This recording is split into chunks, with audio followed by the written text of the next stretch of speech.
কিভাবে আমরা আমাদের প্রোগ্রামটাকে সফল করতে পারি।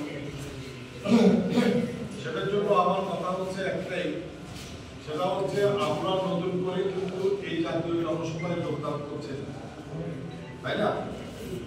আমরা দেখেছি 5ই অগাস্টের আগে আমাদের ফটিকছড়ি ব্যাপকভাবে আমাদের নেতাকর্মীরা জনসভা করেছে এবং সেটা সবসময় কিন্তু প্রশংসনীয়।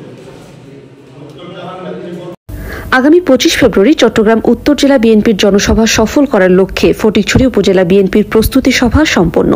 নিত্য প্রয়োজনীয় পণ্যের মূল্য বৃদ্ধি সহনীয় পর্যায়ে রাখা, অবনতিশীল আইনশৃঙ্খলা পরিস্থিতির উন্নতি ও দ্রুত গণতান্ত্রিক যাত্রাপথে উত্তরণের জন্য নির্বাচনী রোডম্যাপ ঘোষণার দাবিতে এবং রাষ্ট্রের পতিত ফ্যাসিবাদীদের নানা চক্রের অপচেষ্টা মোকাবেলা সহ বিভিন্ন জনদাবিতে চট্টগ্রাম উত্তর জেলা বিএনপির উদ্যোগে বিশাল সমাবেশ আগামী 25 ফেব্রুয়ারি মঙ্গলবার বিশাল জনসভা সফল করার লক্ষ্যে ফটিকছড়ি উপজেলা, ফটিকছড়ি পৌরসভা, নাজিরহাট পৌরসভা বিএনপির অঙ্গ সংগঠনের উদ্যোগে ফটিকছড়ি বিএনপি কার্যালয়ে প্রস্তুতি সভা উপজেলা বিএনপির আহ্বায়ক অবসরপ্রাপ্ত কর্নেল আজিম উল্লাহ বাহার সভাপতিত্বে ও সদস্য সচিব জহির আজম চৌধুরীর সঞ্চালনায় সভা অনুষ্ঠানে উপস্থিত ছিলেন প্রতিটি ইউনিয়ন বিএনপির সভাপতি, সাধারণ সম্পাদক বৃন্দ।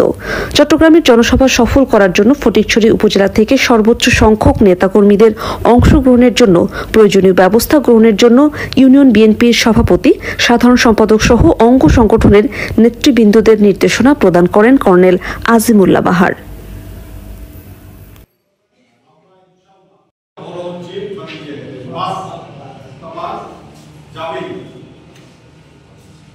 এর বাইরে আমরা খুবই খুশি হব যদি আরো বেশি সংখ্যক গাড়ি নিয়ে যদি আমাদের লোকজন যেতে পারে। সেটা ইউনিয়নের যে নেতৃবর্গরা আছে তাদের উপর আমি ছেড়ে দিচ্ছি, কিন্তু মিনিমাম একটা বার যাবে।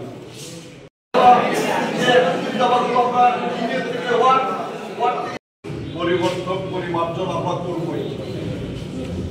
অনেকগুলো ইউনিয়ন আছে যেগুলোতে আমাদের তেমন কোনো কিছু করার দরকার পড়ছে না, সেগুলোকে আমরা ইতিমধ্যেই